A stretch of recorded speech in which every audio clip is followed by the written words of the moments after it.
Welcome to the Daily Tanya. This is the class for Shabbos, the 20th day of Shevat, and today we begin chapter 26 in Tanya, and this chapter is a whole new topic in the Tanya. Until now, the Alter Rebbe laid down the strategies of how to be able to serve Hashem properly, to develop feelings of love and fear of God, and to affect our faculties of thought, speech, and action. As based on the verse that the Torah says, that kikoiv eilecho adover me'oid, it is very close to you to beficha belvavcha la'aseisoi, in your mouth and your heart, and to do it, to serve Hashem is very near to us. It's very doable. And he explains basically two strategies. One was the long way, meaning to contemplate in the greatness of Hashem and develop feelings of love and fear of Hashem. And the second path, the second strategy was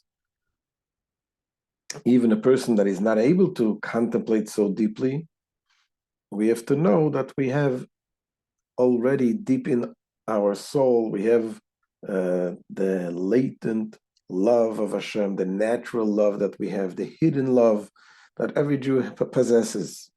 We just have to reveal that. Realize that we have it already. We do not want to be separated from Hashem, and therefore, when we think and understand how doing the mitzvahs connects us with Hashem, and God forbid, transgression, causing a transgression is a separation, separates us from Hashem, and we don't want to be separated from Hashem, and therefore it leads us to do the right thing. The Alter Rebbe now goes on and is going to explain to us that having explained all the strategies, how to do it, we still need to understand that there is challenges. And the only way we can win the battle, because there is a battle going on between the good side and the evil side. In order to win the battle, we must be in a state of happiness and have positive emotions, because you can be very strong, but if you don't have the attitude, the open attitude, the positive attitude towards the battle, you're not going to be able to win the war.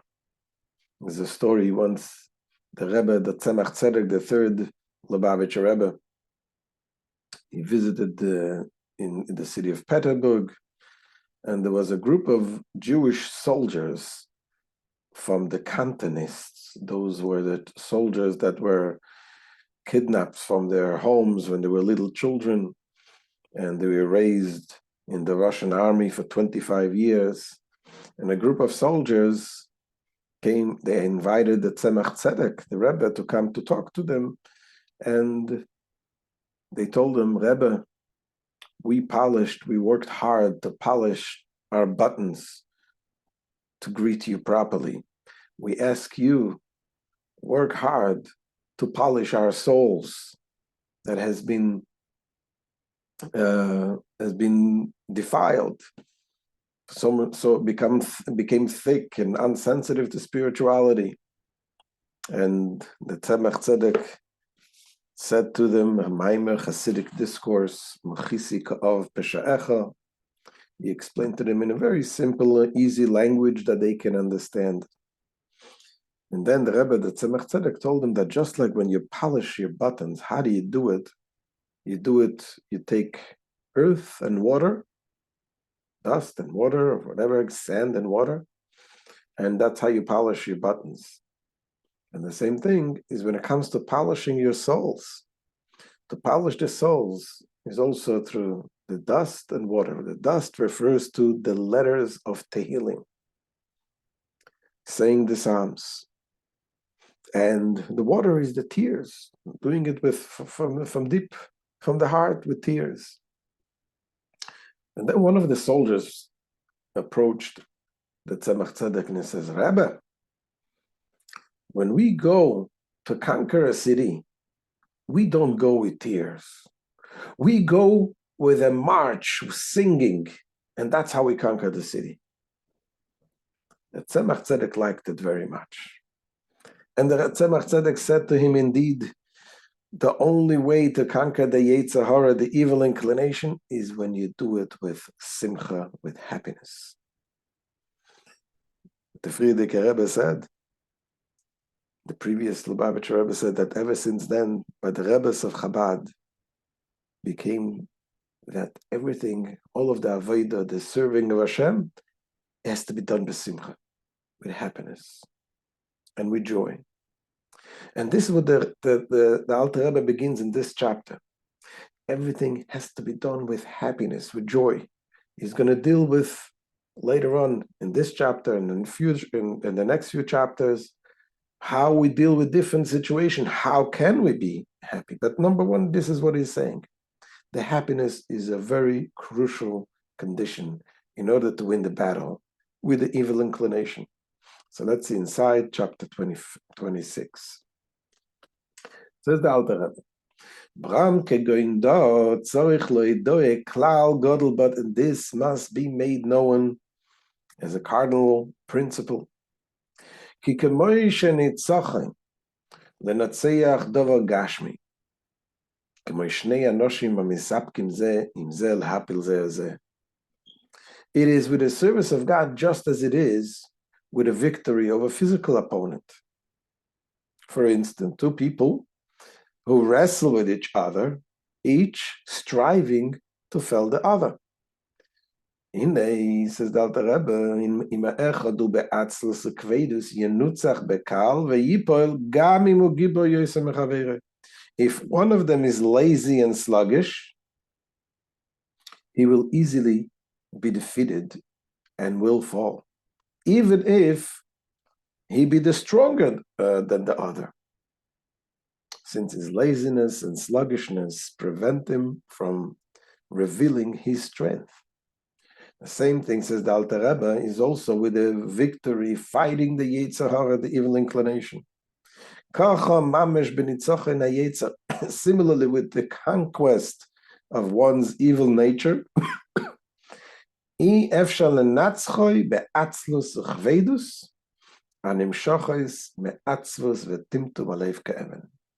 it is impossible to conquer the evil nature with laziness and sluggishness, which stem from the sadness and a stone-like dullness of the heart. Those are issues that Alter Rebbe is going to discuss later, how we get rid of them. Sadness, dullness. But number one, he lays down the principle here, that in order to win, you have to do it with alacrity, with simcha, with happiness.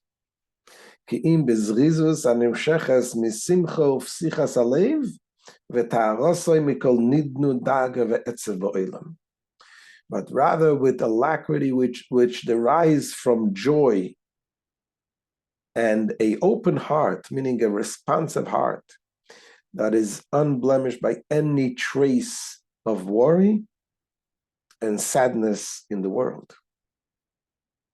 You can't have this sadness. You have to do it with simcha. But the Alter Rebbe goes on to say now, we find the reason, there's a verse that it says, B'chol etzev iya moiser, it says in Proverbs, that in every sadness there will be profit. So it sounds like sadness has something good to it. So the Alter Rebbe is going to say two things. Number one, when it says sadness has profit, that means sadness itself is not good, but there is profit that comes out of it, a positive thing. So the sadness itself is not good, but there is something good that is coming out, the joy which comes following the sadness. And number two, the Alter Rebbe points out it's not a regular sadness. it is a true sadness, which the Alter Rebbe is going to explain. When a person feels bad about his wrongdoings, and that breaks his heart, and that breaks in turn the evil force that is broken as a result. Now, having said that, we have to point out that the Rebbe in general explains that today our focus should be more on simcha and joy, looking positive, looking forward, because this is the tricks of the Yetzer Hara. He tries to bring a person down by being sad, no matter what type of sadness. But in any case, we're going to learn what the Alter Rebbe is saying and to understand it. Says the Alter Rebbe, as for the verse that says, in every sadness there will be profit, which means that some profit, an advantage, would be derived from it. Says the Alter Rebbe, that's exactly the point. That means that itself is not good, but only the benefit that comes following this. In the Hadara b'Miloshen ze mashma she'etzev mitzad atzmoi ein boi ma'ila, rak sheyagia v'yovei mimenu eze Yisrael. The wording, there will be profit, implies that on the contrary, the sadness itself has no virtue, except that some profit will ultimately be derived from it. And what is the profit that will derive from it? Is the true joy. V'hainu, hasimcha ha'amitis b'Hashem Eloikov, abo achar ha'etzev ha'amiti, le'iti mezumonim al avonosav v'mar nafsho v'leiv nishbar. This profit is the true joy in God, which follows the true sadness. What is true sadness, as the Alter Rebbe, meaning the justified sadness over one's sins, with bitterness of soul and a broken heart, which must come at specific suitable times. So even in the time of the Alter Rebbe, the true sadness is something, it is, you can tell a difference between sadness and regular sadness and true sadness, justified sadness. Regular sadness is a totally negative thing, another good thing. Person is depressed, brings him down, puts him to sleep, is not interested in doing anything. The justified sadness, at specific times, at suitable times, whether it's the time when you say Shema at night, and Thursday night, something they say, and those times you have bitterness, meaning you feel bad for not doing the right thing, and that is on the contrary. It's not something that gets the person, puts him to sleep. On the contrary, it is a very energized emotion that drives the person forward and says, I don't want to be the same one as yesterday. I want to change. I feel so terrible. And that breaks the other side. Again, and this is something that today we got to focus more on simcha, enjoying, and positive emotions. But here we're focusing on what the Alter Rebbe says. So the profit of sadness is the joy that follows it. After you have the sadness about the past, you have the joy that comes by breaking the evil spirit and the ability to do the right thing. Says Alter Rebbe Shaledei zenish beruach hatume v'sitra achra. Why should this sadness lead to worship, to lead the worshipper to joy? Says the Alter Rebbe, for thereby, through one's sadness, the spirit of impurity and the sitra achra, the other side, is broken. And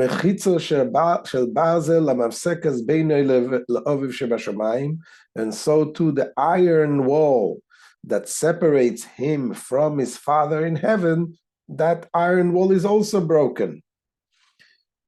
And he brings it from the Zohar. The Zohar says, as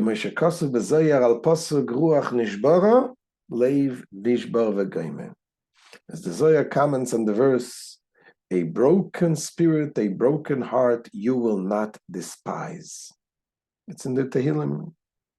It says the Zohar, The Zohar interprets the verse as follows: a broken spirit of the Sitra Achra is brought about by means of a broken heart. Since sadness over one's sins caused the Sitra Achra to be broken and the iron wall to vanish, it leads one to rejoice. As the Alter Rebbe goes now to say, it says, then the preceding verses will be fulfilled for him. What is the preceding verses? It says, Tashmieni sasain v'simcha v'gaimer. Make me hear joy and gladness. Ashiva l'sasayni shecha. Restore to me the joy of your salvation. V'ruach nediva v'gaimer. And support me with your generous spirit. So that is the profit of the sadness, is the joy that comes as a result of fixing and breaking the evil inclination, the evil spirit. Now the Rebbe goes on and says that this is the reason why this verse is recited in the time of Tikkun Chatzos. Tikkun Chatzos is a special midnight prayer that we say something that was said in the for the morning of the destruction of the temple. And the Arizal, Rabbi Yitzchak Luria, established, he instituted, we should say this verse that we just said after Tikkun Chatzos, because after the mourning and the talking about the sadness and breaking our heart for the destruction of the temple, we are about to bring out the joy in Hashem that brings us that leads us the simcha, the joy, the true joy in Hashem that comes after, as a result of this broken heartness. Says the Alter Rebbe, "V'zeu tama pashut letikun Arizal lo'im hamisma ze achar tikun chatzos kedem halimud."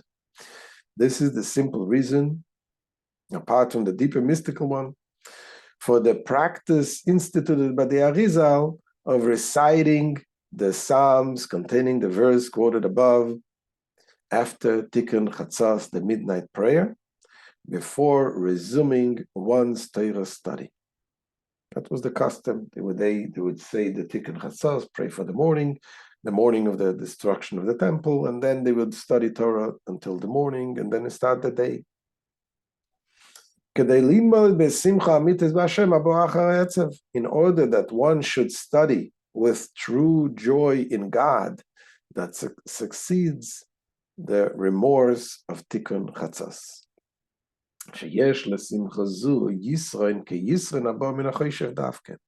Such joy is of a greater quality than joy which is not preceded by sadness. When a person goes through challenges, difficulties, and he brings himself to joy, obviously it's a much more powerful joy than someone who is just happy, has no problems. Similar to the distinctive quality of light which follows darkness.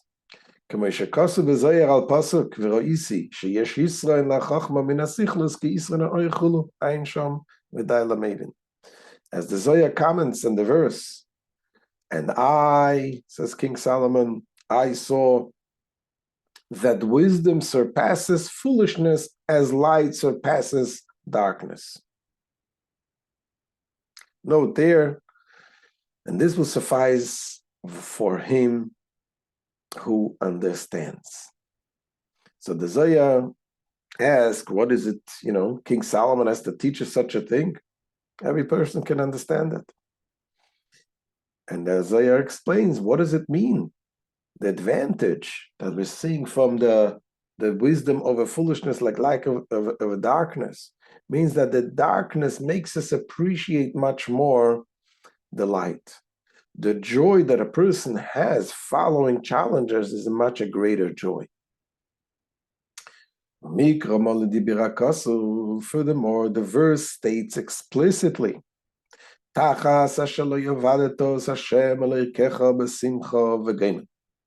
because you did not serve God, your Lord, with joy. This is a verse that the Torah describes punishment, God forbid, that will come to people. And the Torah says, why? Because you didn't serve Hashem with joy. What is the simple understanding of that verse is because you didn't serve Hashem with joy, meaning when you had opportunity, when you had joy, when you had no problems, you didn't serve Hashem. Because of that, the punishment comes. The Arizal comes and gives us a deeper understanding, and he says, the reason why those things come is because you didn't serve Hashem with joy. Serving Hashem alone is not enough. You got to do it with joy. The joy is the key for everything. And everyone